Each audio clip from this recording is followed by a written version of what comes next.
Hi friends, நான் உங்கள் Abbas. ஊட்டியில் போய்ட்டு எல்லா இடம் பார்த்தாச்சு. இனி என்ன பண்ணுறது, எங்கே போகிறது அப்படின்னு நினைக்கிறவங்களுக்கு இந்த வீடியோ ஒரு வரப்பிரசாதம். இந்த இடம் ஊட்டியிலேருந்து 44 கிலோமீட்டர் தள்ளி இருக்குது. Almost 1.5 hours journey. கண்டிப்பாக சொல்கிறேன், ட்ராவல் டைம் உங்களுக்கு போரே அடிக்காது. ஏன்னா அதோடய வியூஸ், சீனரிஸ் எல்லாம் அவ்வளோ சூப்பராக இருக்கும். அது மட்டும் இல்லாமல் போகிற வழி ஃபுல்லாகவே டீ எஸ்டேட் தான். ஜெயலலிதா மேடமோட டீ எஸ்டேட்டும் இங்கே தான் இருக்குது. இப்போ கொஞ்சம் பேருக்கு புரிஞ்சிருக்குமே நான் எதை பற்றி சொல்ல வரேன்னு.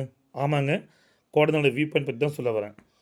இன்னுமே சொல்கிறேன், இந்த இடம் அவ்வளோ அழகாக இருக்குங்க. இதோட ரைட் சைடில் பவானி சாகர் ரிசர்வாயரும், நேரில் பார்த்தீங்கன்னா கர்நாடகா ஃபாரஸ்ட்டும். இந்த வீடியோ மூலமா உங்களுக்கு இந்த இடம் எப்படி தெரியுதுன்னு தெரியல. ஆனால் கண்டிப்பாக நீங்கள் நேரில் வந்து இதை பார்க்கணுங்க. அவ்வளோ அழகாக இருக்குது. அவ்வளோ அழகுனா அவ்வளோ அழகாக இருக்குது. இந்த வீடியோ உங்களுக்கு பிடிச்சிருந்துச்சுன்னா சப்ஸ்கிரைப் பண்ணுங்கள், லைக் பண்ணுங்கள், உங்கள் ஃப்ரெண்ட்ஸ் ரிலேட்டிவ்ஸுக்கு ஷேர் பண்ணுங்கள். தேங்க்யூ. Stay tuned.